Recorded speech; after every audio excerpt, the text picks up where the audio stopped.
জেলা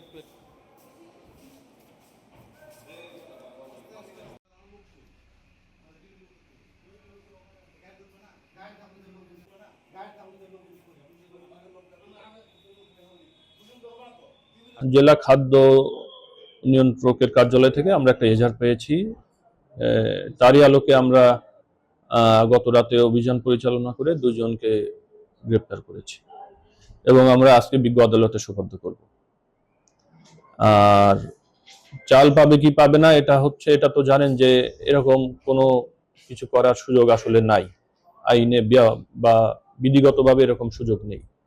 তো তারা যেহেতু এরকম একটি প্যারালাল খাদ্য বান্ধব কর্মসূচি শুরু করেছে, বিজ্ঞ আদালতে সিদ্ধান্ত দেবে আসলে কতটুকু যৌক্তিক বা অযৌক্তিক। আমাদের পক্ষে যতটুকু আমাদের আইনগত ব্যবস্থা গ্রহণ করা প্রয়োজন আমরা ততটুকুই প্রয়োগ করব।